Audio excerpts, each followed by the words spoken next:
अद्वैत आचार्य बोल गदाधर मोर कुल नरहरि विलास मोर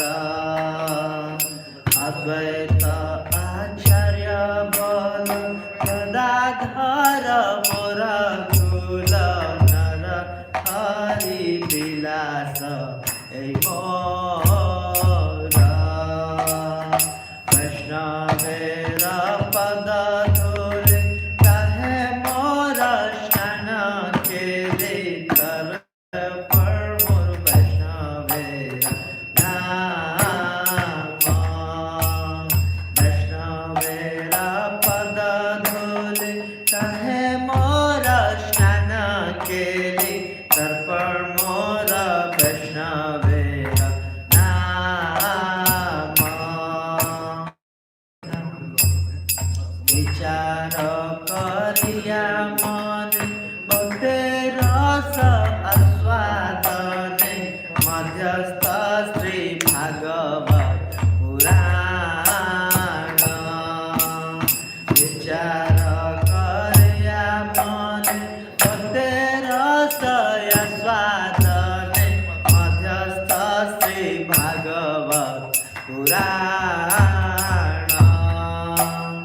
वैष्णवेर उच्चिष्ट कहे मोर पदनिष्ठ वैष्णवेर नामेते उल्लास वैष्णवेर उच्चिष्ट कहे मोर मननिष्ठ वैष्णवेर नामेते उल्लास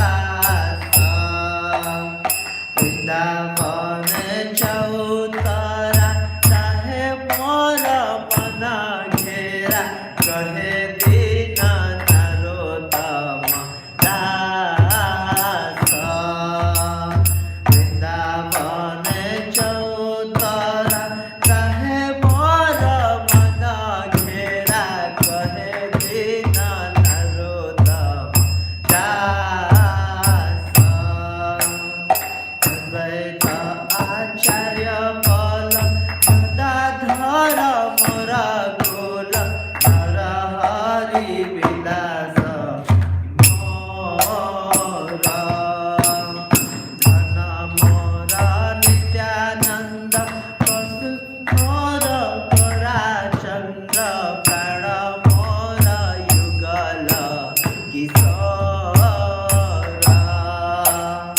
धन मोर नित्यानंद पदे मोर गौराचंद्र प्राण मोर जुगल किशोर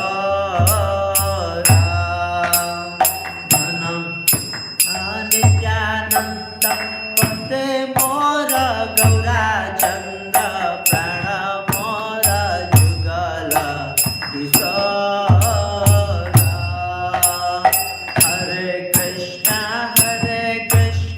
कृष्णा कृष्णा हरे हरे हरे राम राम राम हरे हरे हरे कृष्णा कृष्णा हरे हरे हरे राम राम राम हरे हरे हरे कृष्णा कृष्णा कृष्णा हरे हरे हरे राम राम राम हरे हरे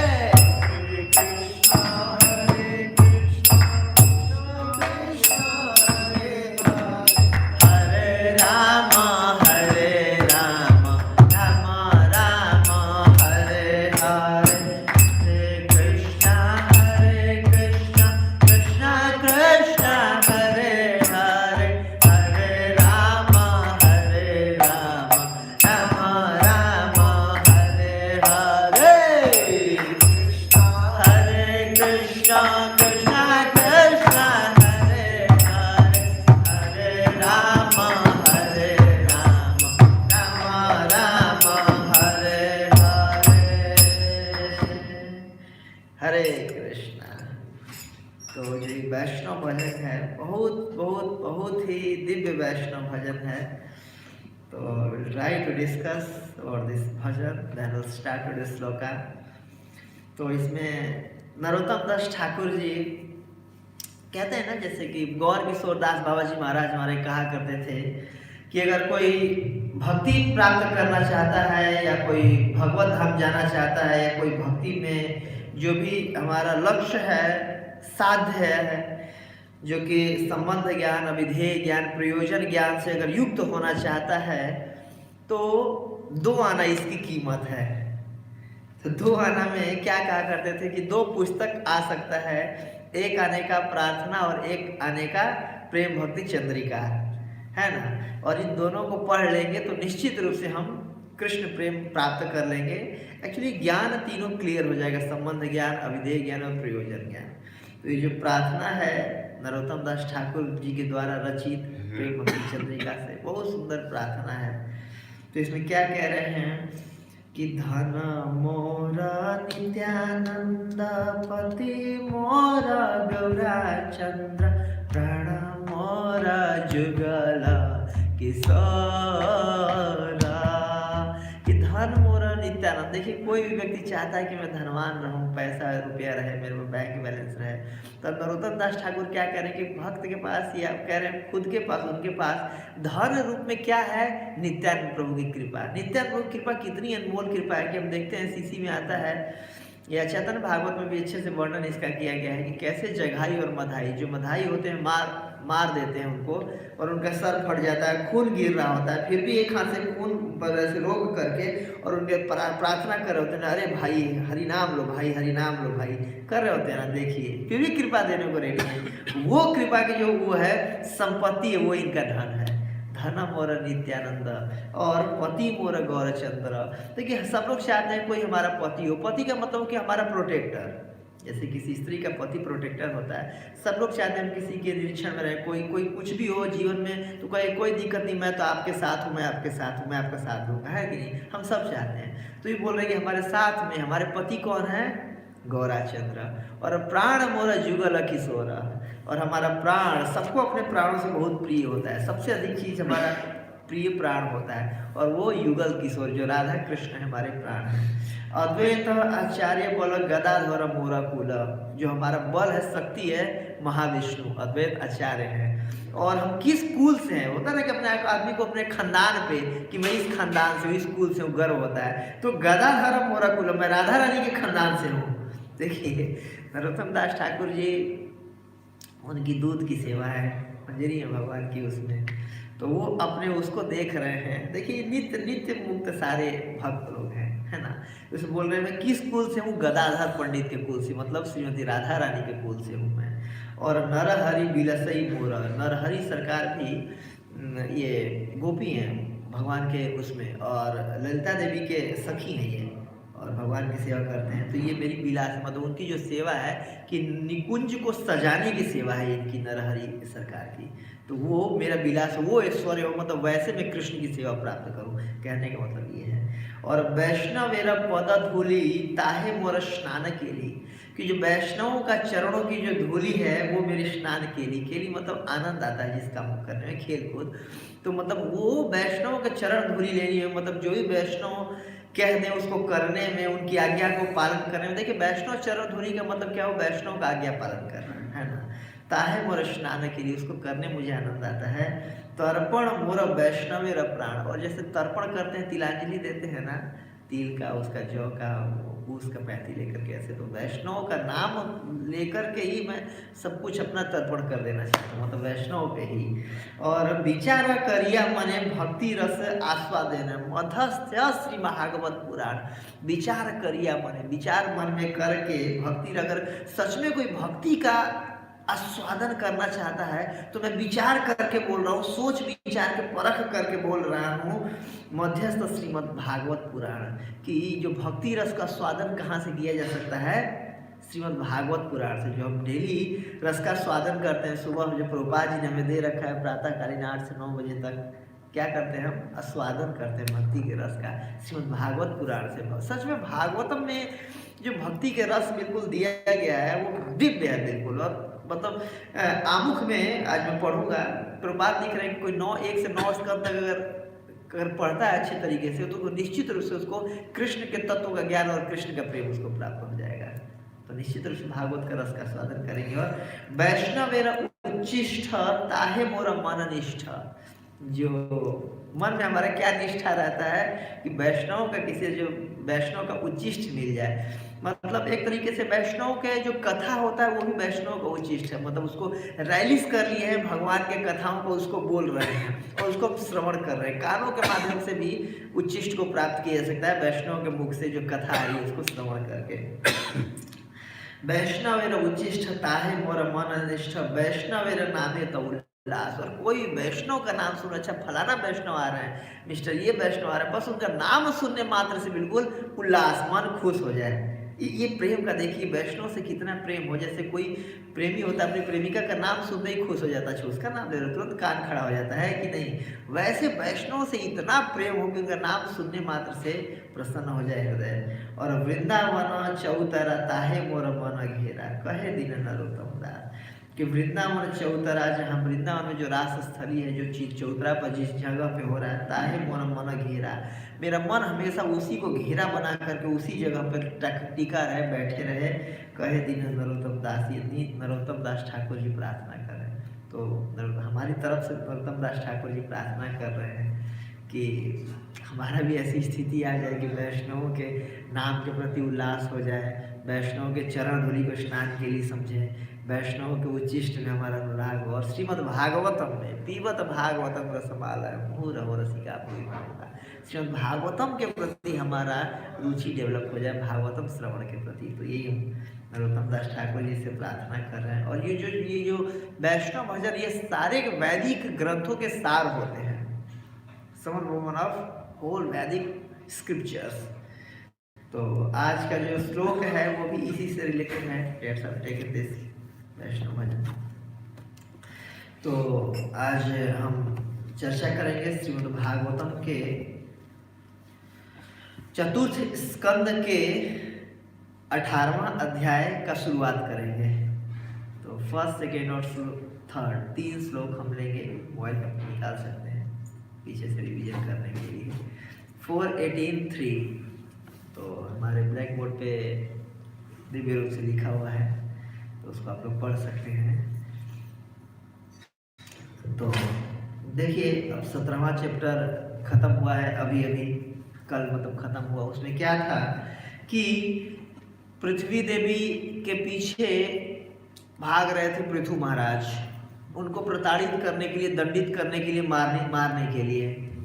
और इसके बाद फिर अब वो प्रार्थना कर रही हैं, जब देखी कि कहीं भाई प्राण मेरा बचने वाला है नहीं, क्योंकि भगवान है साक्षात, इनके कोप से कौन बचा सकता है, तो आकर के प्रार्थना की खूब। इसके बाद देखिए कि प्रार्थना मेरा तो खत्म हो गया, लेकिन अभी भी इनका आंख लाल है, बिल्कुल कतई गुस्से में ओट फड़फड़ा रहा है, बिल्कुल गुस्से के मारे। आज के पहले नंबर के श्लोक में। इसके बाद फिर दूसरे नंबर के श्लोक में बोलते हैं, देखिए जो विद्वान जन होते हैं उनको कहीं से भी ज्ञान जानकारी मिलती है तो ले लेते हैं। तो मैं आपको कुछ वो दे रहा हूँ, ज्ञान दे रही हूँ, जानकारी दे रही हूँ, या फिर मैं कुछ सुझाव दे रही हूँ। होता है मरता क्या नहीं करता, प्रार्थना कर ली तो कुछ बचा नहीं, कुछ हुआ नहीं, बची नहीं, तो भाई कुछ सुझाव दे लूँ, मैं भी इसी से इनका मन कुछ वो हो जाए। तो जैसे कि वो थे ना, जब देवकी को मारना चाह रहा था कंस और वसुदेव उनको लेके जा रहे थे, तो देखिए कि हर चीज़ कर लिए तो ये मानने को तैयार नहीं, तो बोले ठीक है मैं कुछ सुझाव दे रहा हूँ आपको, देखिए सुझाव दे रहा हूँ। मैं भी उनको लगे सुझाव देने से इसका मन बदल जाए, तो वैसे ही पृथ्वी देवी कुछ सुझाव दे रही है यहाँ से। तो और हमें ध्यान करना चाहिए कि क्या चल रहा है प्रसंग। तो ये प्रसंग चल रहा है कि सूत गोस्वामी नैमिषारण्य में शौनक आदि ऋषि को सुना रहे हैं भागवत। क्या सुना रहे हैं कि सुखदेव गोस्वामी ने परीक्षित महाराज को गंगा जी के तट पर सुखताल में ये सुनाया था। वो हिस्ट्री बता रहे हैं कि ऐसा सुखदेव गोस्वामी ने सुनाया था और मैं भी वहाँ मौजूद था। और सुखदेव गोस्वामी सुना रहे हैं परीक्षित महाराज को कि संवाद हुआ था मैत्रेय और विदुर जी के बीच में। तो मैत्रेय मुनि सुना रहे हैं विदुर जी को, और मैत्रेय मुनि क्या सुना रहे हैं कि ऐसा जब पृथु महाराज ने पृथ्वी पर वो हुआ था तो पृथ्वी ने ऐसा बोला था। ये 5 लेवल की स्टोरी है, मतलब डीप और अंदर जाते रहिए। और अभी मैं आप लोगों को सुना रहा हूँ, तो हमें पता होना चाहिए कि क्या प्रसंग चल रहा है। तो प्रार्थना कर लेते हैं गुरु परंपरा से, फिर हम इसको प्रयास करेंगे पढ़ने का और इस पर चर्चा आगे करने का। ओके, आप लोग साथ में प्रार्थना कर रही है। ओम अज्ञानतिमिरन्धस्य ज्ञानञ्जनशलाकया चक्षुरुन्मीलितं येन तस्मै श्रीगुरुवे नमः। श्रीचैतन्यमनोभीष्टं स्थापितं येन भूतले स्वयं रूप कदा मह्यं ददाति स्वपदान्तिकं।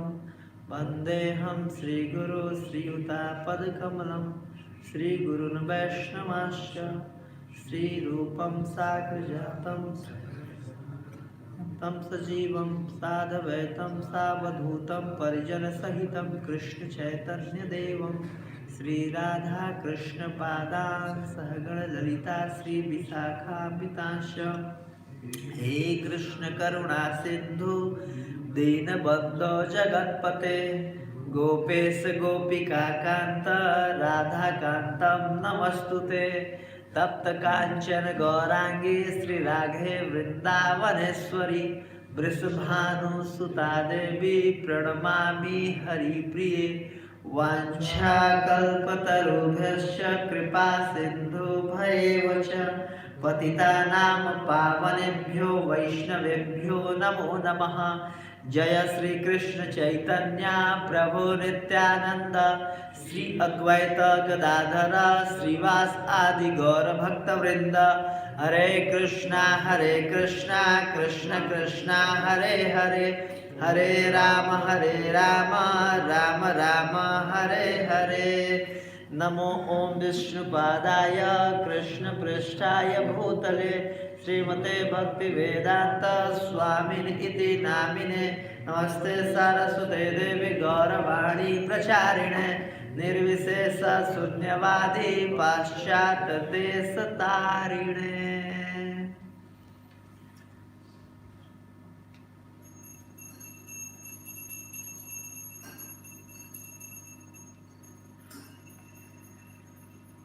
हाँ, गुरु महाराज की जय। हरे कृष्ण महामंत्र की जय। तो आप सभी वैष्णवों का स्वागत है आज के प्रातःकालीन श्रीमद् भागवतम कक्षा में। और बहुत ही महत्वपूर्ण श्लोक है ये। आज 18वां चैप्टर मुझे शुरुआत करने का मौका मिल रहा है कोरोना की विशेष कृपा से। तो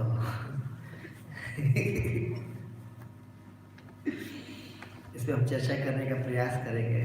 और अभी भी एक घटना हुआ, ये प्रभुपाद जी की टोपी नीचे थी तो मैं प्रभुपाद जी की तरफ देखा भी, तो मैं मन में प्रार्थना किया कि भगवान किसी को बुद्धि दे और उसको ऊपर करे। तुरंत एक विश्वनाथ जी गए और वो किया भी, हे भगवान। हरे कृष्णा। सत्यम विधातुम निजुलित भाषितम, भक्त नहीं हूँ। हरे कृष्णा। तो मैं श्लोक पढ़ रहा हूँ अभी। मैत्रेय उवाच, जो पहला श्लोक है, अभी 3 नंबर श्लोक बोर्ड पे लिखा हुआ है, आप लोग मेरे पीछे बोलिएगा। 4:18-3।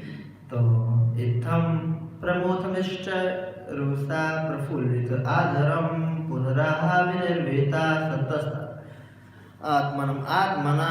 क्या कह रहे हैं कि मैत्रेय ने विदुर को संबोधित करते हुए कहा, हे विदुर, जब पृथ्वी ने स्तुति पूरी कर ली तब भी राजा पृथु शांत नहीं हुए।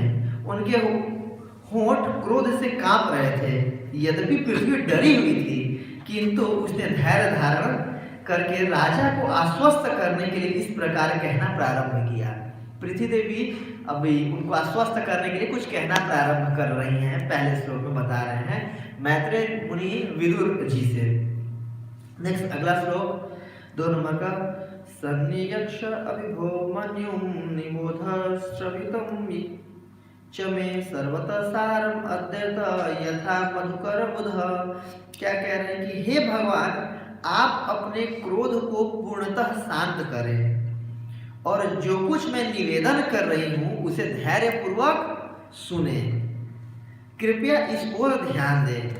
अब रिक्वेस्ट ही कर सकती हैं पृथ्वी देवी, कृपया इस ओर ध्यान दें। मैं भले ही दीनहीन हूँ, किंतु बुद्धिमान व्यक्ति सभी स्थानों से ज्ञान के सार को ग्रहण करता है। जिस प्रकार भौरा प्रत्येक फूल से मधु संचित करता है, कि जो भी ज्ञानवान व्यक्ति होते हैं कहीं से भी ज्ञान अगर मिले तो इकट्ठा कर लेते हैं। ये नहीं देखते हैं कि कौन ज्ञान दे रहा है ना। जाति न पूछो साधु की, पूछ लीजिए ज्ञान, बोल करो तलवार का पढ़ा रहा बचपन में पढ़े थे।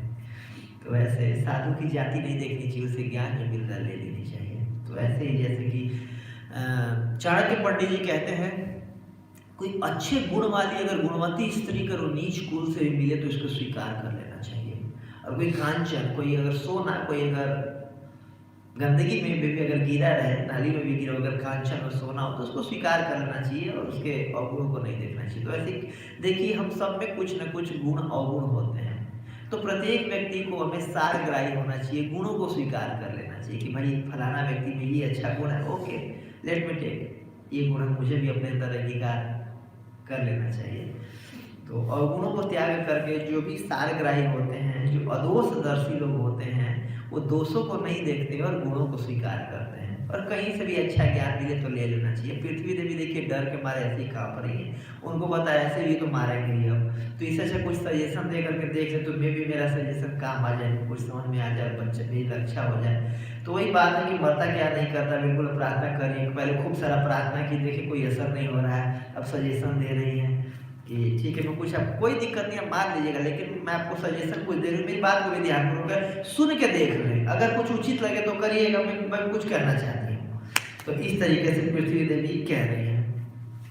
और इसके बाद फिर तीसरे नंबर का श्लोक है,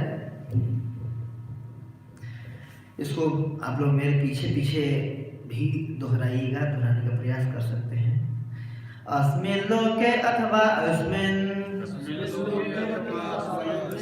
मनुभिः तत्त्वदर्शिभिः दृष्टा योगा प्रयुक्तः च पुंसां श्रेय प्रसिद्धये। अस्मिन् लोके अथवा अस्मिन् मुनिभिः तत्त्वदर्शिभिः दृष्ट्वा योगा प्रयुक्तः च पुंसां श्रेय प्रसिद्धये। अस्मिन् लोके अथवा यस्मिन् मुनिभिः तत्त्वदर्शिभिः दृष्ट्वा योगा प्रयुक्तः च पुंसां श्रेय प्रसिद्धये। अस्मिन् लोके अथवा यस्मिन् मुनिभिः तत्त्वदर्शिभिः दृष्ट्वा योगा प्रयुक्तः च पुंसां श्रेयः प्रसिद्धये। अस्मिन् लोके अथवा अस्मिन् मुनिभिः तत्त्वदर्शिभिः दृष्ट्वा योगा प्रयुक्तः च पुंसां श्रेयः प्रसिद्धये। ओके, बहुत बहुत धन्यवाद। तो इसका शब्दार्थ पढ़ेंगे, भावार्थ पढ़ेंगे और तात्पर्य पढ़ेंगे। ऐसी भक्ति तो वेदांत स्वामी प्रभुपाद श्री प्रभुपाद जी के द्वारा दिया हुआ है, रचित है ये। जगत गुरु श्री प्रभुपाद की जय। तो इसमें क्या रहे हैं, आप लोग मेरे पीछे पीछे इस शब्दार्थ को बोलिएगा।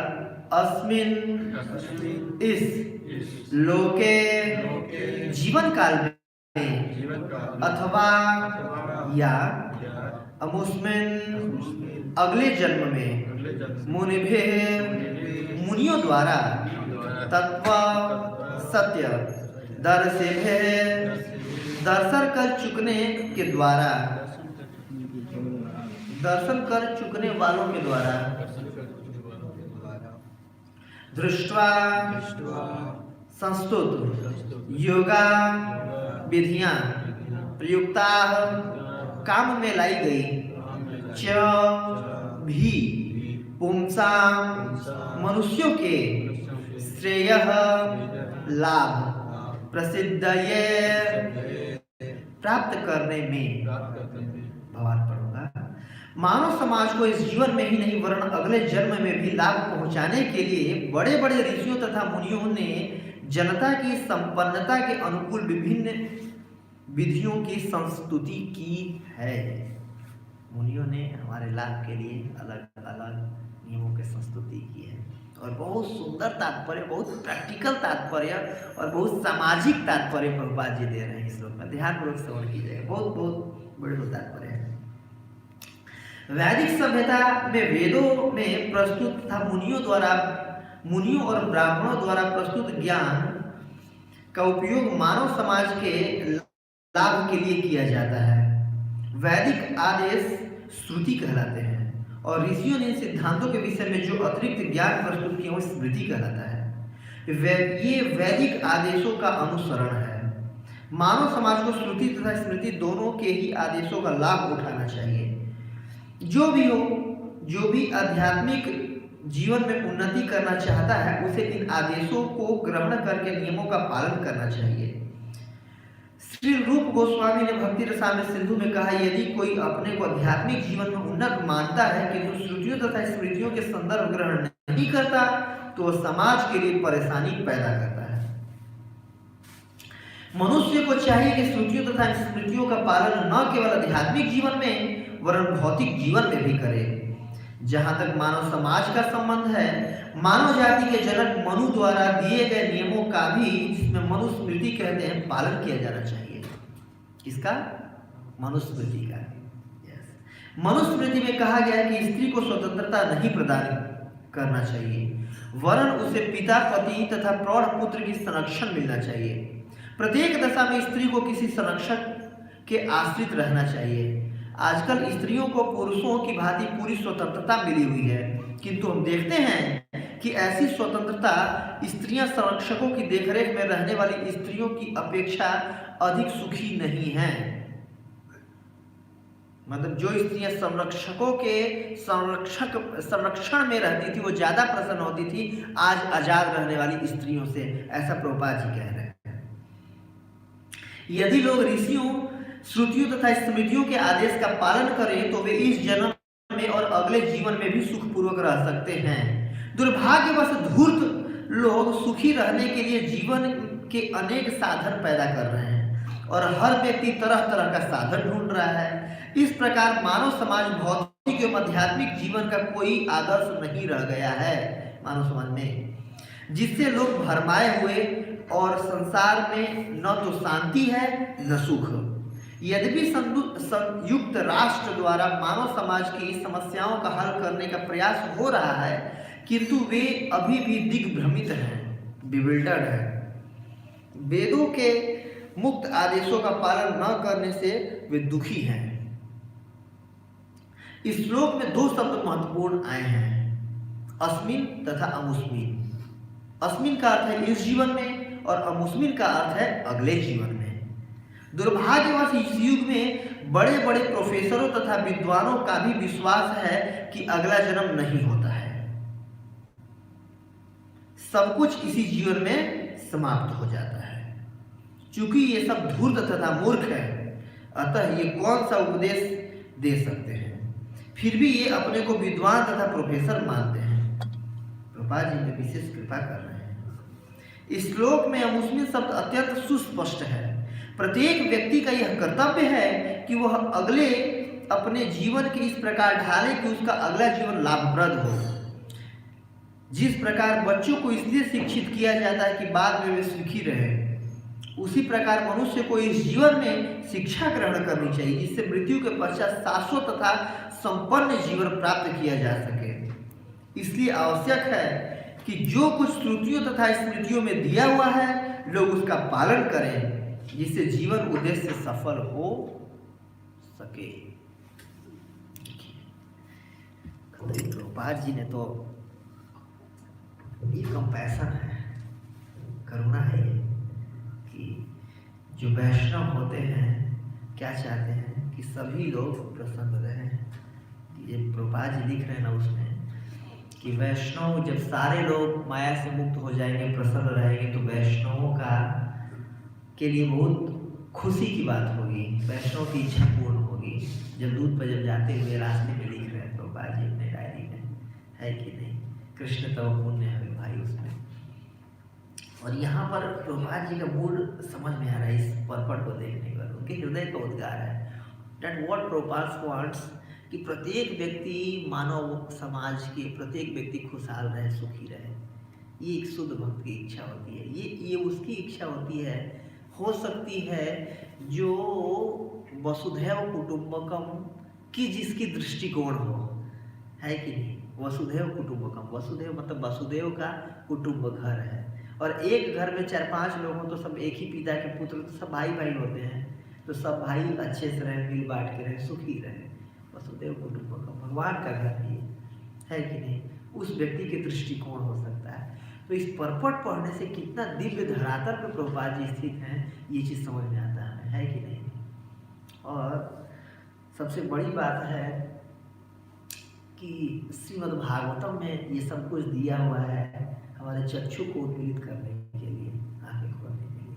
और श्रीमद् भागवतम देखिए कैसा ग्रंथ है कि जो तीसरे जो प्रथम स्कंद के जो फर्स्ट चैप्टर का 3rd श्लोक है, इसमें व्यासदेव आशीर्वाद दे रहे हैं या फिर रिक्वेस्ट कर भी रहे हैं, ये हम कह सकते हैं कि आशीर्वाद देते हुए क्या कह रहे हैं वसुदेव कि पीबत भागवतम रस निगम कल्पतरु गलितम फलमिदम सुख मुखात अमृत द्रव संयुतम पीबत भागवतम रसमालय मुहुर अहो रसिका भूरि भावुका, कि इस भागवतम को क्या कीजिए, निगम कल्पतरु गलितम फलमिदम, जितने भी वैदिक ग्रंथ है उनका गला हुआ फल है, बिल्कुल बिल्कुल पका हुआ फल है ये बिल्कुल। और पीबत भागवतम रसमालय, बिल्कुल रस का आलय है, आलय घर है, और इसको पीजिए पीजिए। मुहुर और रसिका भूरि भावुका, जो भी रसिक गण है, जो भी भावुक लोग हैं उनको पिए, जो रस का तत्व का जिनका जानकारी उनको पीना चाहिए भागवतम को। तो कोई कह सकता है कि देखिए जिसको रस की तत्व की जानकारी है वो पिएगा, जो भावुक होगा, जिसको भगवान के प्रति भाव भक्ति प्राप्त हो, वो इसको रैलिस कर सकता है, वो पी सकता है। अभी तो हम लोग क्या है, हमारे हृदय काम भावनाओं से ये इससे मलिन है, भरा हुआ है, हम कैसे रैलिस कर सकते हैं। तो जो श्रीमद् भागवतम ये जो वैदिक ग्रंथ है ना, ये कैसे है, जैसे कि होम्योपैथिक दवाई होती है ना, गोलियाँ होती हैं, मीठी गोलियाँ चूसते हैं हम मुंह में डाल करके, तो वो खाने में भी अच्छी लगती है, मतलब उसको मुंह में डाल के जब चूसते हैं तो मीठी लगती है, वो भी अच्छी लगती है, और स्वाद भी दे रही होती है, रोग भी ठीक कर रही होती है। तो वैसा है भागवतम, स्वाद भी देता है और रोग भी ठीक करता है। कैसे कह रहे हैं फर्स्ट 17 में कि श्रृणुताम स्वकथा कृष्ण पुण्य श्रवण कीर्तनम हृदय अंतस्थीय भद्राणी विधुरति सुहित सता। श्रृणुताम स्वकथा कृष्ण पुण्य श्रवण कीर्तन, जो भी इसको सुनते हैं, श्रवण कीर्तन करते हैं, हृदय अंतस्थो ही अभद्राणी, जो भी हृदय के अंदर में स्थित है, क्या अभद्र। जैसे कोई कह सकता है कि देखिए मैं तो भावुक हूं नहीं, मुझे रस तत्व की ज्ञान नहीं, तो मैं कैसे भागवतों को पी सकता हूँ, कैसे अपने जीवन में इसको उतार सकता हूँ, कैसे मैं रैलिस कर सकता हूँ। तो उसके लिए यहाँ पर बता रहे हैं व्यासदेव जी लिए श्रृणुताम स्व कथा कृष्ण, क्योंकि कृष्ण का कथा सुनेंगे पुण्य श्रवण कीर्तन, तो श्रवण कीर्तन करना ही अपने आप में पुण्य का वो चीज है। पुण्य करेंगे, और पुण्य करेंगे पायस क्रेडिट हमारे पास होगा, प्राप्त होगा। पुण्य करने से होता है ना, पायस क्रेडिट मिलते हैं, और इससे क्या होगा, हृदय अंतस्थी अभद्राणी। और ये पायस क्रेडिट कैसा है, ये जन्म मृत्यु से बांधने वाला पायस क्रेडिट नहीं है, हृदय अंतस्थीय अभद्राणी, हृदय के अंदर में जो स्थित अभद्र उसको धोता है। और विधुनोति सुहित सता, विधुनोति सारा का सारा सफाई कर देता है भागवत हृदय का। फिर अगले श्लोक में बोल रहे हैं कि कैसे करता है, तो नष्ट प्रायेषु अभद्रेषु नित्यम भागवत सेवया भगवती उत्तम श्लोक भक्ति भवती नैष्ठिकी, भक्ति में बिल्कुल निष्ठा आ जाती है, बिल्कुल हर परिस्थिति में मेरे को भक्ति करना ही करना है, भक्ति करने में आनंद आने लगता है। कैसे, नष्ट प्रायेषु अभद्रेषु, जितने भी अभद्र हृदय में होते हैं नष्ट प्राय हो जाते हैं, सारे के सारे खत्म हो जाते हैं। हृदय कैसा हो जाता है, बिल्कुल मक्खन के जैसे, संत हृदय नवनीत समाना कहते हैं ना, जो संत का हृदय होता है नवनीत मक्खन के जैसे हो जाता है। बिल्कुल जैसे नवनीत को भगवान के मतलब सॉरी अग्नि के पास लाते ही नवनीत पिघलने लगता है मक्खन, है कि नहीं? वैसे जो भक्त होते हैं उनका जो उसके समान जो हृदय रहता है, भगवान का कथा जाते ही हृदय पिघलने लगता है। बिल्कुल हृदय अंतस्थ ये भद्रणी नष्ट प्रायसो भद्रेशु, सारा नष्ट हो जाता है नित्यम भागवत सेवा। किससे? डेली के डेली भागवतम क्लास में अटेंड करने से। बात पढ़ने डेली अटेंडिंग भागवतम क्लास, तो ये क्या है? आनंद भी प्रदान करता है, मतलब ये मीठी दवाई है। सुनने में भी आनंद आ रहा है, हृदय भी साफ हो रहा है, और ज्यादा सुनेंगे और ज्यादा साफ होगा, और ज्यादा साफ होगा तो इसको और रिलीज करेंगे, और पीवत भागवतम रसमालय मुहुर और रसिका भुइवा। कैसे करता है ये? अगले श्लोक में लिख रहे हैं, तदा रजस तमो भावा काम लोभादयश्च ये चेत एतर नाविधि स्थितम सत्वम प्रसिद्धति, कि जो भी हमारे हृदय में है, तदा रजस तमो भावा, कि रजस तम के और भाव है, रजस तमा और काम लोभादयश्च ये, काम लोभ आदय, आदय मतलब इससे शुरू होकर के, काम और लोभ से शुरू होकर अदश्चय आदि जितने भी च और जितने भी और चीज है, काम क्रोध लोभ मोह मद मत्सर सब कुछ क्या करते हैं? ये चेत एतर विधि स्थितम सत्वम प्रसिद्धते, ये सारा कुछ हृदय से कलमश धुल जाता है और आदमी सतो गुण में बिल्कुल स्थित हो जाता है। किससे? भागवतम नित्यम भागवतम सेवा, नित्य रूप से भागवत श्रवण करने से। ठीक है, तो हम प्रयास करना चाहिए डेली हम भागवतम श्रवण करें। और विशेष रूप से जो आज का श्लोक है इसमें बताया गया है शास्त्रों की जो महत्व है उसको यहाँ पर इस्टेब्लिश किया गया है, ये इस्टेब्लिश करने का प्रयास किया गया है इस श्लोक में। तो देखिए जो वैदिक स्क्रिप्चर्स होते हैं, जो वैदिक हमारे शास्त्र हैं, वो कोई भी जैसे भगवान को इसमें बताया गया कि अगर हम भगवान को जानेंगे, या फिर जो पृथ्वी देवी कह रही है कि मानव समाज को इस जीवन में नहीं वरन अगले जन्म में भी लाभ पहुंचाने के लिए बड़े बड़े ऋषि तथा मुनियों को ने जनता के संपत्ति के लिए अनुकूल विभिन्न विधियां प्रस्तुत की हैं, कि जो हमारे ऋषि महर्षि वगैरह जो विधि दे रखे हैं। तो देखिए कोई भी ज्ञान लेने की 3 विधियां होती हैं, हम लोग डिस्कवर योरसेल्फ डिवाइस कोर्स में पढ़े हुए हैं। कौन कौन से विधि होती हैं? एक होता है जैसे कि प्रमाण 3 होता है कि अनुमान प्रमाण, अनुमान लगा करके तुक्का मार करके कि जैसे अच्छा ओमनी कोरोना आया है तो इसका ये दवा होना चाहिए, या फिर इसका ये दवा होना चाहिए, ऐसे करके तुक्का मार रहे हैं ना, तो इस तरीके अच्छा ये हो गया तो ये ऐसा कर लो, जो भी है। तो वो भी एक प्रमाण होता है कि ठीक है ऐसा आप जानकारी तक पहुंच सकते हैं। ठीक है, अनुमान प्रमाण। दूसरा होता है प्रत्यक्ष प्रमाण, कि सामने जो दिखे उस पर बिलीव करें, कि जो सामने सामने दिख रहा है कि अरे मैं अपने आंखों देखी गवाही कर रहा हूँ, कहते हैं लोग आंखों देखी, तो ये भी एक प्रमाण है, ये भी एक जानकारी लेने का हुआ है। और तीसरा है शब्द प्रमाण। क्या है? शब्द प्रमाण, कि सुन करके जानकारी इकट्ठी करना है। तो जो भी हमारे वैदिक ग्रंथ हैं, वैदिक स्क्रिप्चर्स किसमें आते हैं? शब्द प्रमाण में। और जैसे कि हम सब सुने होंगे जो शब्द प्रमाण होता है, देखिए अनुमान प्रमाण में गलती भी हो सकता है। कई बार ऐसे इतिहास में हुआ है कि लोगों ने ये अनुमान लगा दिया है कि जैसे कि कोरोना सबसे पहले आया था तो बोले बहुत ठंडा पड़ रहा है, इसलिए है कि गर्मी आते ही ना कोरोना चला जाएगा, कोरोना नष्ट हो जाएगा, ये गर्मी में नहीं रह सकता है कि नहीं? शुरू में कहा गया था कि नहीं? देखिए अनुमान प्रमाण, गर्मी आगे कोरोना और बढ़ गया था, पिछले साल अप्रैल मई में खूब बढ़ा था, लोग कितने सारे मरे थे। और अनुमान प्रमाण क्या सही था गलत था? प्रत्यक्ष प्रमाण, प्रत्यक्ष तो कई बार ही गलत हो जाता है, दिखता कुछ है होता कुछ है कि नहीं? और फिर तीसरा है श्रुति प्रमाण, या फिर जिसको कहते हैं शब्द प्रमाण। तो श्रुति शब्द प्रमाण को श्रुति कहते हैं। श्रुति का मतलब क्या होता है? 2 तरह के से वैदिक स्क्रिप्चर होते हैं, पहला श्रुति, दूसरा स्मृति। श्रुति का मतलब होता है श्रुति, श्रुति का मतलब होता है सुनना। जो भी पहले वैदिक जानकारी थे ये गुरु शिष्य परंपरा के द्वारा सुनने से चलता था, और एज इट इज चलता था। ये गुरु ने अपने शिष्य को बताया, उन्होंने अपने शिष्य को बताया, और जो भी जैसे कि चारों संप्रदाय में ये सेम रहता है, जो भी संप्रदाय है सब में सेम रहता है। ये कौन? जो श्रुति प्रमाण है। श्रुति प्रमाण में क्या क्या आते हैं? चारों वेद श्रुतियां हैं, है कि नहीं? श्रुति प्रमाण है। और उपनिषद, जैसे कठोपनिषद प्रभात जी ने उसका दे रखा है, ये क्या है? श्रुति प्रमाण है। उपनिषद जितने हैं और ये वेदांत सूत्र श्रुति प्रमाण है। ठीक है, ये गुरु शिष्य परंपरा के द्वारा श्रुति प्रमाण मतलब जो भगवान के द्वारा डायरेक्ट बोला गया उसको श्रुति बोलते हैं। वेद भगवान के मुख से उत्पन्न हुए, त्रिवेद उपनिषद वगैरह हो गए, ये भगवान के मुख से उत्पन्न हुए हैं।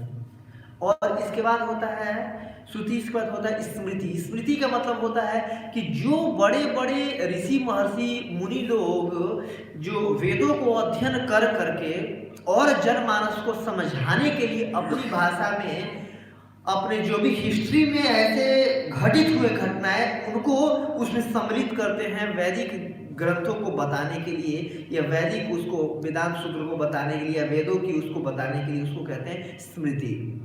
स्मृति में क्या आता है? 18 पुराण, जैसे श्रीमद् भागवतम, तो भागवतम स्मृति में आता है। भागवतम में पीछे की जैसे कि स्मृति में जो पुराण होते हैं इसके 10 तत्व होते हैं, 10 तत्व होते हैं। अत्र सर्गो विसर्गो च, और अत्र सर्गो विसर्गो च स्थानम पोषणम उदय मनवंतर ईशानु कथा। और इसके बाद फिर होता है ईशानु कथा के बाद 10, 11, 12 आश्रय, मुक्ति, और ये तत्व होते हैं हर एक पुराण के 10 तत्व होते हैं। तो ये किस में आते हैं? स्मृति में आते हैं। अपने स्मृति स्मरण के आधार पर जो भी ऋषि महर्षि होते हैं वैदिक जो पुराण का मतलब पुराना ओल्ड जो भी हिस्ट्री है उसको शामिल करते हैं समझाने के लिए। तो जो पुराण वगैरह हो गए, और इसमें जो संहिताएं होती है जैसे गर्ग संहिता, ब्रह्म संहिता, या फिर मनु संहिता अपने उसके आधार पे ज्ञान के आधार पर रूल देना, मतलब नियम वगैरह देना, संहिताएं। तो ये भी किस में होती हैं? स्मृतियां में आती हैं। और जो भगवत गीता ये श्रुति और स्मृति दोनों है। क्यों श्रुति है? क्योंकि भगवान के मुख से डायरेक्ट बोला गया है। स्मृति क्यों है? क्योंकि ये महाभारत का पार्ट है। जो इतिहास है रामायण और महाभारत दो, ये भी स्मृति में ही आते हैं, जो कि व्यासदेव ने दिया। अलग अलग पीछे की घटनाओं को हमारे सामने लाए कि उन घटनाओं से हम क्या सीख सकते हैं, अपने जीवन में उतार सकते हैं और भगवान को प्राप्ति कर सकते हैं, इसको बोलते हैं। और मेन बात हमें दोनों को स्वीकार करना चाहिए। प्रभुपाद जी बहुत अच्छे से परपट में ले रहे हैं। क्यों? क्योंकि जो भी ऐसी श्रुतियां स्मृतियां होती हैं, चेतन चरितमृत के आदि लीला में लिख रहे हैं कृष्णराज कविराज गोस्वामी जी कि ब्रह्म प्रसाद विप्रलिप्सा कारण पाठव आसविज्ञ वाक्य नाही दोष एई सब, कि जो 4 डिफेक्ट होते हैं ये इन ऋषियों महर्षियों में नहीं होते हैं। जैसे हमारे अंदर 4 डिफेक्ट होते हैं, प्रत्येक इंसान के अंदर 4 डिफेक्ट पाए जाते हैं। तो ये डिफेक्ट व्यासदेव के अंदर नहीं पाए जाते हैं। कौन से डिफेक्ट हैं? भ्रमित हो जाना, और प्रसाद का मतलब होता है, भ्रम होता है कोई गलती करना है, कमिट मिस्टेक, गलती करते हैं हम लोग। सब लोग देखिए जैसे कहते हैं ना, इंसान गलती का पुतला है, सबसे गलती होती है। इसके बाद भ्रम प्रसाद, इसके बाद फिर इल्यूजन, मुंह में पड़ जाते हैं, कई बार हम समझ नहीं पाते हैं क्या सही क्या गलत है। इसका विप्लिप्सा का मतलब हो गया कि चीटिंग प्रोपेंसिटी, धोखा देने की वो। और कारण पाठव का मतलब होता है अपूर्ण इंद्रियां। तो ये जो हर एक व्यक्ति के अंदर, जैसे हम सब के अंदर ये है, ये ऐसा नहीं कि ऋषि महर्षियों के अंदर ये कमी नहीं पाई जाती है। जैसे प्रभुपाद जी ने ये जो भी लिखा है परपट अपना दिया, ये अपने आप में पूर्ण है। क्यों? प्रभुपाद जी के अंदर ये 4 डिफेक्ट नहीं थे जो हमारे अंदर 4 डिफेक्ट है। ब्रह्म प्रसाद विप्लिप्सा कर्ण पाठव ये नहीं है, ये ना ही दोष यही सब, ये सब दोष नहीं होते। इसलिए श्रुतियों को और स्मृतियों को दोनों को स्वीकार करना चाहिए। कई बार जैसे कि शंकराचार्य के ये जो फॉलोअर्स हैं, मायावाद जो स्कूल के लोग हैं, ये लोग श्रुति को मानते हैं, स्मृतियों को नहीं मानते हैं। कि जो श्रुति है भगवान के द्वारा दी है इसको तो मानते हैं, वेदांत सूत्र को मानते हैं, स्मृतियों को नहीं मानते हैं, पुराणों वगैरह को नहीं मानते हैं, संहिताओं को नहीं मानते हैं। बट ऐसा नहीं है, मानना चाहिए दोनों को। प्रभुपाद जी ने बहुत अच्छे तरीके से इसमें दिया हुआ है। तो इसके बाद फिर ये तो मैंने बताया कि श्रुति कितने होते हैं, स्मृति क्या होते हैं, क्या कैसे हम ज्ञान ले सकते हैं। आगे आता है कि अगर हम इनको फॉलो करेंगे, पालन करेंगे तो क्या फायदा होगा। पालन करेंगे तो क्या फायदा होगा। जैसे छोटे बच्चे को पढ़ाया जाता है ना कि बेटा पढ़ लो, पढ़ोगे तो 10th में अच्छे मार्क्स आएंगे तो अच्छे कॉलेज में एडमिशन हो जाएगा, स्कूल में अच्छा जी स्कूल में अच्छे पढ़ लेता है, इसका फिर होते देखो अच्छे मार्क्स लाओगे ना तो आईआईटी वगैरह क्लियर हो जाएगा, ये नीट वगैरह की क्लियर हो जाएगा तो अच्छे स्कूल में एडमिशन मिलेगा, अच्छे स्कूल में एडमिशन लेगी और कॉलेज में तो नौकरी लग जाएगी। अच्छा जी उसको और कॉलेज में जाता है, अच्छे कॉलेज में एडमिशन लेता है, अच्छे से मेहनत कर दोगे, अच्छे ग्रेड आ जाएंगे तो अच्छी कंपनी में प्लेसमेंट लगेगा। ये सब क्या फ्यूचर दिखाया जाता है कि आज तुम मेहनत कर रहे हो, कष्ट उठा रहे हो, क्यों? ताकि कल का तुम्हारा भविष्य अच्छा हो जाए। जो मूर्ख बच्चे होते हैं वो खेलने कूदने में लग जाते हैं और पढ़ाई लिखाई में 13-22 रहते हैं, मतलब कि नहीं मन लगाते हैं। तो नहीं मन लगाते तो उनका फ्यूचर अच्छा नहीं होता है। तो ऐसे ही कुछ जो इंटेलिजेंट होते हैं वो खेलने कूद में थोड़ा कम मन लगाते हैं कि ठीक है तू टाइम वेस्ट कम करो, पढ़ाई लिखाई कर लूँ ताकि अच्छे कॉलेज में एडमिशन हो, जीवन आगे का जीवन सिक्योर हो जाए। और होता भी हम देखे हैं कि नहीं। और कुछ जैसे ये इंटेलिजेंट कैटेगरी के हो गए, वैसे जो मनुष्य का जीवन मिला है ये सुपर इंटेलिजेंट कैटेगरी बनने के लिए मिला हुआ है। क्या कि इस जीवन को तो देखना ही अगले कैसे अच्छा होगा, ऐसे जीवन व्यतीत करना है कि अगले जीवन कैसे अच्छा हो जाए, उससे अगला जीवन मतलब आफ्टर मतलब ये शरीर त्यागने के बाद दूसरा जीवन कैसा मिले उसकी तैयारी कर ले, उसको और ज्यादा इंटेलिजेंट कहा जाएगा। और वो जानकारी कहाँ से मिलेगी? वो शास्त्रों से मिलेगी। कई लोग होते हैं जैसे कि पिछली बार कोरोना में कई लोग शरीर त्यागे थे, तो मुझे अलग लोग शरीर त्यागे थे, उनके घर पे लेक्चर लेने का मुझे बहुत मौका मिलता था। तो सबका यही प्रश्न होता था कि बहुत भले मानुष थे, इन्होंने तो कुछ आज तक किसी का कुछ बिगाड़ा नहीं, फिर भी इतने कम आयु में मर गए, कोरोना हो गया, इनको क्यों हुआ? ये रिश्तेदार उनके लास्ट में सब प्रश्न पूछते थे क्यों हुआ भाई? ये क्या है कि जैसे कि टेस्ट मैच के जैसे हमारी जिंदगी है कि पहली पारी में जो आप रन बना दिए, दूसरी पारी में उस बढ़त को लेकर के खेलते हैं। वैसे ही पहले जीवन में आपने जो किया है उसका तो इस बार मिलना है ना। आप इस जन्म में भले कुछ नहीं किए, लेकिन पिछला जन्म का कहाँ जाएगा? वो तो रन आपके साथ जुड़ करके आएगा ना अगले पारी में। वैसे ही जो पिछले इनिंग में आपने किया था, पिछले जीवन में किया था, वो तो उसका तो मिलना है। बट लोगों को लगता है कि बस नहीं, ये प्रभुपाद जिसमें लिख रहे बड़े बड़े विद्वान प्रोफेसर को भी क्या लगता है, ये सारे सब चणवक मुनि के शिष्य हैं। चणवक मुनि का जो प्रिंसिपल है ना, ऋणम कृत्वा घृतम पिबेत जावत जित्वा सुखम जीवेत भस्मीभूतस्य देहस्य कुतः पुनरागमन भवेत। क्या कह रहे हैं कि ऋणम कृत्वा घृतम पिबेत, कि ऋणम कृत्वा ऋण लेके घृतम घी पिबेत पियो। अगर तुम्हारे पास पैसा रुपया नहीं है, ज्यादा अमीर नहीं है तो कोई दिक्कत नहीं है, ऋण लेकर के घी पियो, आराम से तल के सब कुछ खाओ। ऋणम कृत्वा घृतम पिबेत जावत जित्वा सुखम जीवेत, जब तक जीना है बिल्कुल ऐश करके जियो, बिल्कुल खुल करके जियो। क्या बोलते हैं उसको इंग्लिश में ऐसे करके, B Mary eat drink and जो भी है ना, आराम से बिल्कुल ऋणम कृत्वा घृतम पिबेत जावत जित्वा सुखम जियो, बिल्कुल ऐश करे, सुख जिए। और भस्मीभूतस्य देहस्य, क्या होना है इस शरीर का? तो भस्मीभूतस्य, जल के राखी हो जाना है, सब कुछ खत्म ही हो जाना है। और कुतः पुनरागमन भवेत, अगला जीवन तो होना है नहीं, जो है सो यही है। इसलिए ऋणम कृत्वा घृतम पिबेत, जो मिल रहा है बिल्कुल ऐश से करो, जो करना है बिल्कुल, एक जीवन मिला है, सब कुछ खत्म हो जा रहा है, इसके बाद बिल्कुल ऐश करो, अच्छे से जियो। तो ये बड़े बड़े प्रोफेसर, बड़े बड़े साइंटिस्ट लोग भी यही फिलोसफी रखते हैं, चणवक मुनि के सारे शिष्य हैं। ये प्रभुपाद बोल रहे नहीं। और आज के विशेष रूप से जो पृथ्वी देवी प्रार्थना उसमें कर रही सलाह दे रही है, जो अस्मिन लोकों के अथवा आयुष्मिन, कि इस जीवन में भी, इस लोक में भी, अथवा या आयुष्मिन मतलब अगले जीवन में भी, जो वैदिक स्क्रिप्चर्स है ना, ये बता देते हैं एक्चुअली कि इस जीवन में भी और अगले जीवन में भी। इसमें तो करना ही करना, इसमें तो हम सुखी हो ही सकते हैं, अगले जीवन में भी सुखी हो सकते हैं वैदिक स्क्रिप्चर्स का पालन करके। नहीं तो जैसे भगवत गीता में कहा गया ना, यह शास्त्र निरुत्सर्ज वर्तते कामकारतः न सम सिद्धिमो वाप्नोति न सुखम न पराम गति, कि जो अपनी मनमानी तरीके से, कि जो मतलब जतो मत ततो पता, आज मेरा ये मन कर दिया और कल वो कर दिया, ऐसे करके मैं पालन करूंगा, जो मन में आ रहा है वो कर रहा हूँ, तो इससे क्या होगा? न सिद्धिमो वाप्नोति न सुखम न पराम गति, सिद्धि तो मिलेगा ही ना इसमें, इस जन्म में ना आप सुखी रहेगा, ना पराम गति में, अगले आपको पराम गति भी नहीं होगा। पर मतलब भौतिक जीवन को छोड़कर आध्यात्मिक जीवन में नहीं जा पाएंगे आप। इस जीवन में भी सुखी नहीं रहेंगे, अगले जीवन में तो छोड़ ही दीजिए अगर शास्त्रों को पालन नहीं करेंगे तो। और हम देखते हैं कि कई जगह में कि मतलब वैदिक उसको स्क्रिप्चर्स को हटा करके मनमानी तरीके से, जैसे पूजा पाठ की भी विधियों में बोल रहा हूँ, लोग करते हैं। हाँ, जैसे कि मतलब देखिए मैं अपना प्रैक्टिकल अनुभव से बता रहा हूँ। जैसे संतोषी माता करके हैं, शुक्रवार को मेरी मम्मी भी व्रत रखती थी और कन्या खिलाती थी स्त्रियों को। संतोषी माता करके कोई व्रत है ही नहीं किसी शास्त्र में, ना ही कहीं किसी भी शास्त्र में किसी भी किस्म में कोई संतोषी माता करके उनका वर्णन है। सब लोग आपस में दिन बांट रखे हैं कि सोमवार को तो सोमवार को किसका, शिव जी को वो देना है, जलोल देना है, मंगलवार को हनुमान जी का, बुधवार को सरस्वती माता की पूजा करेंगे, बृहस्पतिवार को साईं बाबा का करेंगे, शुक्रवार को संतोषी माता का, शनिवार को शनि देवता का और रविवार को सूर्य देव का। सातों के सातों दिन बांट रखे हैं अपना आप उसमें। ये क्या है?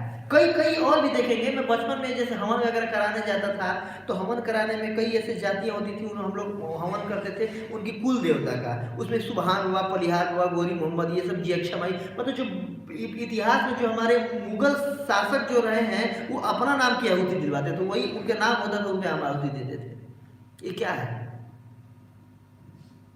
यह शास्त्र विधि उत्सर्ज वर्तते काम कारता, कि अपने मनमानी तरीके से करेंगे क्या होगा? न सिद्धि में आपनोति, सिद्धि तो मिलेगा, न सुखम न पराम गति। आज हम देखते हैं समाज में कि अपने अपने तरीके से कि नहीं ऐसे नहीं सुखी रह सकते, हम ऐसे सुखी रह सकते हैं, ऐसे नहीं। संयुक्त राष्ट्र संघ का गठन हुआ कि ठीक है मैं एटम बम बना सकता हूँ, आप नहीं बना सकते। एटम बम मैं सबकी रक्षा के लिए बना रहा हूँ, आप क्यों बना रहे हो? आपको एटम पावर आप पे नहीं होना चाहिए, परमाणु शक्ति क्यों आप करोगे, दूसरे घाटा करोगे? मैं तो अब पूछे को भैया आप क्यों बना रहे हो? तो मैं बना रहा हूँ सबकी रक्षा करने के लिए, ताकि हीरो सामान आगे गिर सके तो दोबारा वो गिराऊंगा। क्या है ये? Cheating propensity. सबकी रक्षा के वो के लिए बना रहा हूँ ताकि सबको अपने दबाव में डालूंगा। इससे प्रोपेंसिटी की कोई प्रसन्न नहीं रह सकता है। और वैदिक स्क्रिप्चर्स ऐसे थे उसको पालन करने मात्र से व्यक्ति प्रसन्न रह सकता है। जैसे प्रभुपाद जी ने एक उदाहरण दिया है आज के उसमें स्त्री स्वतंत्रता का, है कि नहीं? कि मनु संहिता में कहा था न स्त्रियों स्वतंत्रतम अर्हति, कि स्त्रियों को स्वतंत्रता नहीं देनी चाहिए। जैसे एक छोटा बच्चा है, छोटे बच्चे को घर में स्वतंत्रता दे दिया जाता है बट घर में ही दिया जाता है उसको, है कि नहीं? कि ऐसे नहीं कि बाजार में कहीं भी जाके छोड़ दें, या मम्मी का नजर आता है कहीं कुछ हाथ ना काट ले, कहीं को जला ना ले, कहीं गिर न जाए। क्यों? उसको मतलब एक भावुकता के रूप में कोई फैसला लेते हैं बच्चे। कोई उसको फुसला के लेके चला जाए, कोई ट्रेन में जा रहा है, जैसे हम लोग कहीं घर से निकलते थे पहले तो बोलते थे मम्मी लोग ना कि कोई दे तो खाना नहीं। क्यों? अरे भावुक रूप से कोई फैसला ले सकता है। वैसे स्त्रियों का एक सॉफ्ट हार्ट होता है, बुद्धि से नहीं हृदय से फैसला लेती है। तो वैसे बोल रहे हैं कि स्त्रियों को स्वतंत्रता, और वैदिक काल में हम देख रहे हैं, देखिए कुंती महारानी बचपन में पृथा पुत्र जो पृथा अपने पति के पिता के निरीक्षण में रहती थी, कुंती भोज जो थे। इसके बाद जब और बड़ी हुई तो पांडु महाराज पति के निरीक्षण में रहती थी। उसके बाद और बड़ी हुई, जब पति छोड़ के चले गए तो अपने पुत्रों के निरीक्षण में रहती थी। जब लाख भवन वगैरह भेजना गया, फिर जो भी या 13 वर्ष का जब वनवास दिया गया तो वो अपने बच्चों के साथ गई थी। स्त्री का कर्तव्य है कि अपने पुत्र के निरीक्षण में रहे, या अपने पति के निरीक्षण में रहे, या अपने पिता के निरीक्षण में। बचपन में जो बच्ची होती है अपने पिता के निरीक्षण में रहती है। यंग होने पर एक यंग उसको पति मिलता है, पति के निरीक्षण में रहती है। वृद्धा होने पर पुत्र बड़े हो जाते हैं, जो पति है वो भी वृद्धा हो गया तो पुत्र तो जवान हो गया ना, उनके निरीक्षण में रहती है पुत्री, मतलब जो माता है। तो इस तरीके से, या फिर और हम देवहूति माता को देख सकते हैं। और ये लोग ऐसे नहीं थे कि नहीं, वो लोग जैसे कि ये हम वैसे टाइप की नहीं है कि हम घर में हमें रखा जाए, दबा के रखा जाए, नहीं। आपको सुरक्षा की जरूरत है। जैसे कोई धन संपत्ति होता है उसको सुरक्षा हम देते हैं ना, धन संपदा को। वैसे स्त्रियां क्या है, एक तरह से धन है, सुरक्षा है। ये आगे वाले जनरेशन को जन्म देती हैं। ये हमारे जैसे mother is the first teacher कहते हैं ना, तो इनकी सुरक्षा बहुत जरूरी है। जब कोई भी कीमती चीज होता है तो उसकी सुरक्षा की जाती है। वैसे स्त्रियां क्या है, समाज के लिए बहुत कीमती हैं, तो इनको घर में रखा जाता, सुरक्षा किया जाता था। सुरक्षित, जैसे कोई भी हमारे खजाना रहता है, इसको थोड़ा हम दिखा के रखते हैं अपने ड्राइंग रूम में, नहीं रखते हैं ना, खजाना को लॉकर में छुपा के रखते हैं। वैसे ही पहले स्त्रियां जो होती थी घर में घूंघट में रहती थी, उनको सम्मान दिया जाता था। ऐसे नहीं कहीं भी जाओ, हाँ रोड पे जाओ काम करो, और नहीं। और ये देखिए इससे स्त्रियां ज्यादा प्रसन्न रहती थी।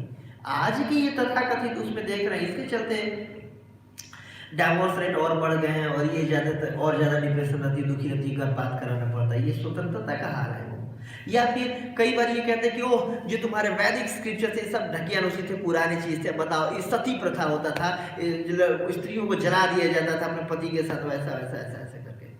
बट देखिए अगर ध्यान से अगर हम देखें ना तो सती प्रथा क्या था कि पहले वैदिक काल में किसी भी बच्ची का विवाह कन्यादान होता था।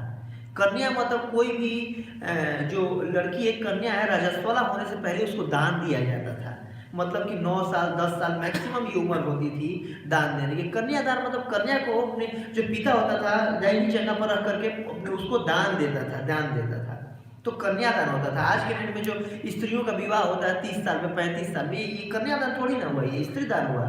पिता कन्यादान कर रहा है उसको कन्या थोड़ी ना कहेंगे, एक जनरल हुआ है।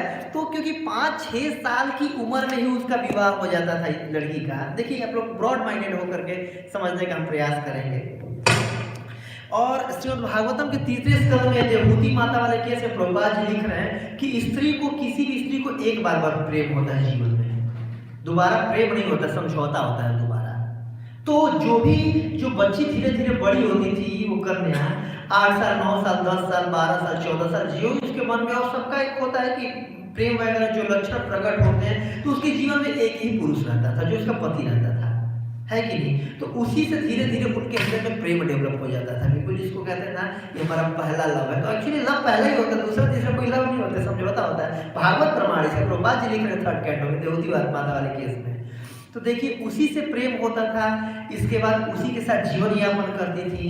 और ऐसा नहीं कि जैसे वैदिक सिस्टम में ये होता है कि आज स्त्रियां सज धज के बाहर के लोग को दिखा रही थी, नहीं। जब पति घर में रहता था तो पति के लिए सजती थी। आज घर में जैसे तैसे रहती है और बाहर निकलती है सज धज के, ऐसा नहीं होता था। तो पति उसके जीवन में संरक्षक था, उसका प्रेमी था, उसका पालक था, सब कुछ होता था। और जब वो शरीर त्याग देता था तो इतना ज्यादा उसे विरह, क्योंकि उसे इतना प्रेम हो जाता था, बचपन से उसके साथ रह रहा कि इतना प्रेम हो जाता था कि उसकी जो उसके शरीर त्यागने के बाद, मरने के बाद जो विरह की अग्नि थी वो उस आग की अग्नि से ज्यादा सताती थी। इस वजह से विरह में एक मतलब जब तक जीना है तब तक मरना, उससे अच्छा कि एक बार हम शरीर त्याग दें। और प्लस ये वैदिक वो है कि जो भी अगर कोई स्त्री सती होती है तो जो पति का जितना भी पुण्य क्रेडिट मिलता है सेम पत्नी को ही मिलता है। जैसे हम देखते हैं कि जो सौभरी मुनि के जो 50 पत्नियां उनके साथ वो जल गई, मतलब वो सती हो गई थी, और सती होकर सब भगवत धाम चली गई, जबकि सौभरी मुनि का क्रेडिट था, पत्नियों को उतना क्रेडिट नहीं था। ये ययाति महाराज के साथ देवयानी भी सती और भगवत धाम गई। कई ऐसे केस हैं, पति का सारा क्रेडिट पत्नी को मिल जाता है सती होने से। प्लस वो सती होने पर जो अग्नि शरीर को जलाती थी वो इतना ज्यादा उससे दर्द नहीं होता था जितना जो मन जल रहा होता था उससे अलग होने की पीड़ा से, इतना ज्यादा उसे प्रेम होता था। सती मतलब होता है बस एक ही पति से प्रेम। सती मतलब समझ रहा है, प्रेम, इतना ज्यादा प्रेम रहना कि उससे अलग होकर नहीं रह सकते हैं। सतीत्व का पालन, चेस्टिटी की शक्ति होती थी। जैसे स्त्री के सतीत्व में ब्रह्मचर्य से ज्यादा शक्ति होती है, तो उस शक्ति के बल पर जो अग्नि थी तो बहुत कम कष्ट देती थी। वो जो विरह की अग्नि से जो ज्वाला की अग्नि बहुत कम कष्ट देती थी, और सती खुद से सती हो जाती थी स्त्रियां। बाद में इसको क्या किया गया कि लोग ये करने के लिए कि देखो ये मर गया तो जबरदस्ती करने लगे उस स्त्री के साथ, नहीं, क्योंकि और लेट उम्र में विवाह होना शुरू हो गया, उससे प्रेम तो इतना रह नहीं गया। जब प्रेम इतना नहीं रहेगा तो है ये जिंदा है, ये मर गया, क्या फर्क पड़ रहा है। तो फर्क पड़ रहा है, प्रेम है नहीं, तो फिर वो अग्नि ज्यादा कष्ट देती थी। तो स्त्रियां जलना नहीं चाहती थी, सती नहीं होना चाहती थी। सती नहीं होना चाहती थी तो लोग अपना स्टेटस बनाने के लिए कि जो मेरी पत्नी थी वो सती थी, एकमात्र पति पे आश्रित थी, जलाने शुरू कर दिए। तो क्या ये सामाजिक, ये वैदिक, कोई ऐसा नहीं कि वेदों में कोई कमी थी या वैदिक पद्धति खराब है, ये हमारा सामाजिक पद्धति खराब हो गई। तो राजा राम मोहन राय ने आकर इसका खंडन किया, इसको हटाया। निश्चित रूप से ये भावना गलत है, ऐसा नहीं होना चाहिए। लेकिन जो वैदिक प्रणाली ऐसी नहीं थी जैसे कि हमें बाद में हम देखें, ये जिसका हम राजा राम मोहन राय ने खंडन किया, जो ये सब हुआ। या फिर हम देखते हैं कि पहले जाति प्रथा, कई लोग कहते हैं कि देखिए ये सब जाति प्रथा है, ये क्या है, ये सब दबाया जा रहा है, लोगों को कुचला जा रहा है, इस तरीके से। देखिए तो अगर भगवत गीता को भी हम देखते हैं ना, तो भगवान क्या कह रहे हैं, चतुष्वर्ण मया सृष्टम गुण कर्म विभागस, कि चारों वर्णों की रचना मैंने किया है, किसके, गुण कर्म विभागस। यहाँ पर कृष्ण नहीं कहीं कभी नहीं कहा जन्म विभाग, चतुर्वर्ण मया सृष्टम जन्म विभागस नहीं कहा है कृष्ण। और अब देखिए, हम उसमें देखते थे कि प्रत्येक व्यक्ति को स्वनिष्ठता पुंसक के अपने निष्ठापूर्वक कार्य करते थे। उसको पता होना चाहिए मैं इस वर्ण का हूँ। जैसे ब्राह्मण वर्ण का कोई अगर है और अगर ब्राह्मण का कार्य कर रहा है, पठन पाठन यजन यजन, तो स्वतः उसको देखिए, ब्राह्मण का कोई सैलरी नहीं होता था, कोई पैसा रुपया नहीं होता था। बट ब्राह्मण प्रकृति का जो सत्वगुणी प्रकृति का जो व्यक्ति है, उसको अपना कार्य ही करने में, मतलब पठन पाठन ही उसकी संपत्ति है। वो करने मात्र से उसको संतुष्टि मिलेगी, उसको कोई भी चीज की एक्सटर्नल जरूरत नहीं है कि नहीं। जैसे कि पठन पाठन यजन याजन, उसको यज्ञ करना, कराना, दान लेना देना, स्वतः कार्य ही उसको, उसका कार्य अच्छा लगेगा, उससे व्यक्ति संतुष्ट रहता है। तो जो वर्णाश्रम में प्रत्येक व्यक्ति संतुष्ट रहता था एक्चुअली। क्षत्रिय सैनिक का कार्य कर रहा है, क्षत्रिय कार्य कर रहा है, रूल का कार्य कर रहा है। जैसे भगवान गीता में भी अर्जुन को बोल रहे हैं, अरे भाई तुम छोड़ करके सन्यासी की बात कर, तुम जंगल भी जाओगे, तुम वहां चारों को कंट्रोल करोगे, तुम्हारे अंदर कंट्रोलिंग का वो है, नेचर है, क्षत्रिय प्रकृति के हो तुम, तो अपनी प्रकृति को तुम यहाँ लगाओ, और लगा के ही तुम युद्ध करके ही तुम प्रसन्न रह सकते हो। क्षत्रिय उसको जहां भी मौका मिलता है, बोल रहे हैं गीता में कि बहुत क्षत्रिय बहुत वो होते हैं, भाग्यशाली होते हैं जिनको ऐसे धर्म युद्ध करने का मौका मिलता है। वैश्य कृषि गोरक्षा वाणिज्य वैश्य कर्म स्वभाव, जब अपना कर्म करके ही, जैसे कि हम देखते हैं भागवतम में भी आता है, 5 साल की उम्र में भगवान क्या हो गए, गोपाल हो गए, गाय चराने लगे। 3 साल की उम्र से बछड़ा चराना शुरू कर दिए थे।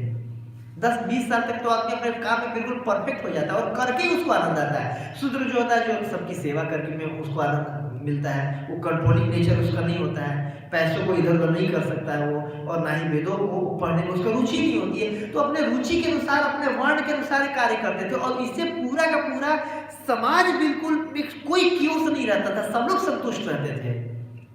ये अभी का प्रणाली है जो डॉक्टर मैकाले भाई साहब थे, ये आए और वेदास को पढ़ करके और अपने उसमें वो किया, इंटरप्रेट किया, और ये फिर हमें साबित किया कि नहीं, जो आपका वैदिक वो है बिल्कुल गलत है। और फिर जैसे हम जाति प्रथा की बात करते हैं, बाद में इसी वर्णाश्रम को लोग जाति के रूप में करने लगे कि जैसे तुम ब्राह्मण के घर में जन्म ले तो हम ब्राह्मण ही, ऐसा नहीं हो सकता। जो जैसे 9 योगेंद्र, देखिए 9 योगेंद्र ऋषभ देव के पुत्र है, ऋषभ देव क्या है, क्षत्रिय है कि नहीं। ये बृहस्पति, ये विश्वामित्र हो गए, या फिर परशुराम जी हो गए। कई हम वैदिक स्क्रिप्चर्स में देखें कि कई क्षत्रिय के भी पुत्र हुए, बड़े बड़े ऋषि महर्षि हुए हैं। कई साधुओं के भी पुत्र, ऋषियों के भी पुत्र क्षत्रिय हुए हैं। ऐसा होता है, जरूरी नहीं कि जन्म जिसमें ले लिया, भगवान बोल रहे हैं जन्म उस विभाग से नहीं बोल रहे हैं, क्या बोल रहे हैं, गुण कर्म विभाग से भगवान बोल रहे हैं। तो ये वर्णाश्रम बाद में पॉलिटिकल एजेंडा के अनुसार इसको जातिवाद में बना दिया गया कि जो वो है ब्राह्मण है, वो फिर उसी को बस वेदों का अधिकार है, ऐसा वैसे ही जातिवाद हो गया कि जो जिस जाति में उत्पन्न हो गया वो उसी जाति का है। उसको जो नहीं कि वो डॉक्टर का बेटा डॉक्टर ही हो, इंजीनियर का बेटा इंजीनियर ही हो, है कि नहीं। तो ये जातिवाद का खंडन, ये जातिवाद का जब ये हमारा ये हो गया तो उसका खंडन किया गया, वो गलत था। वैदिक प्रणाली जो गुण और कर्म के हिसाब से होता था वो गलत नहीं था। भागवतम के 7वें स्कंद में भी नारद मुनि शिक्षा देते हुए इनको युधिष्ठिर महाराज को बोल रहे हैं, इसका बता रहे हैं कि जो जिसके गुण को प्रकट करे उसको उस वर्ण का मानना चाहिए, जो कि आज नहीं होता है नॉर्मली। और चौथा चीज ये बताना चाह रहा था, तो क्या हुआ फिर जो ये आज की प्रणाली के हमारा वैदिक उसमें से हमारा मन उठ गया है।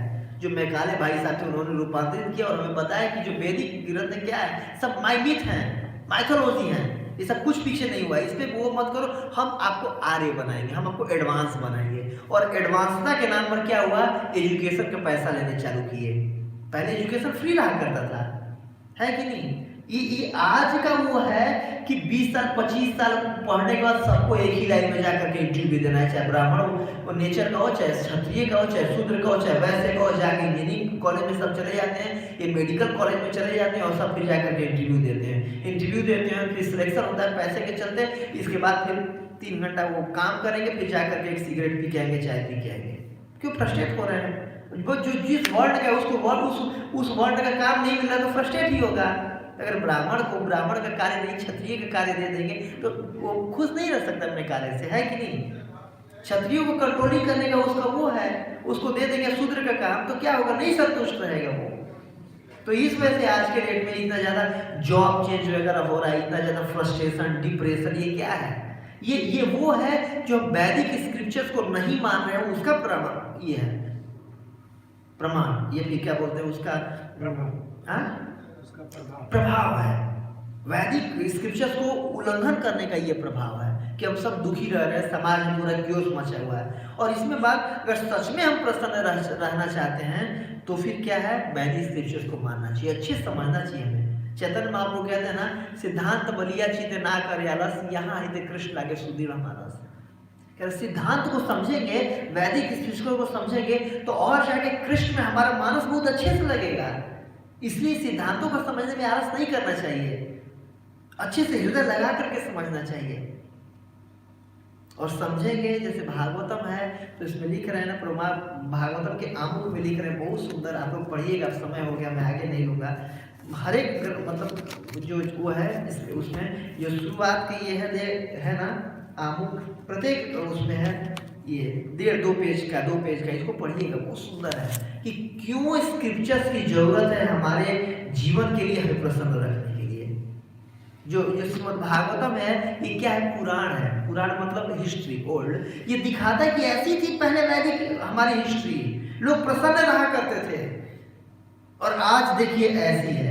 तो हम आज को देखते हुए कैसे पिछला को, तो श्रीमद् भागवतम के माध्यम से, पुराणों के माध्यम से, वैदिक हिस्ट्री के माध्यम से, वैदिक स्क्रिप्चर्स के माध्यम से, तो पूरा शास्त्रों पे पूरा भरोसा रहना चाहिए कि बिल्कुल 100% हर परिस्थिति में, हर काल में, हर समय में ये सत्य है, और यही हमें प्रसन्नता दे सकते हैं। ये इसका हम पालन करेंगे तो ही हम सुख रह सकते हैं, कि बिल्कुल इसमें होना चाहिए। और कब से इसका पढ़ना शुरू करना चाहिए, तो प्रभुपाद इसमें लिख रहे हैं आमुख में ही, कौमारम आचरित प्राज्ञ भगवान धर्मान भागवतानि दुर्लभम मानुषो देव दुर्लभम मानुषम जन्म तदपि दुर्लभम अर्थदम, कि मनुष्य का जीवन बहुत कीमती है, अर्थदम होना चाहिए, पता नहीं अधूर्वम कब खत्म हो जाए। इसलिए जब तक खत्म हो जाए, कोरोना ऐसे ही दोबारा आ रहा है, पता नहीं कितने में कौन रहेगा कौन नहीं रहेगा, भगवान जाने।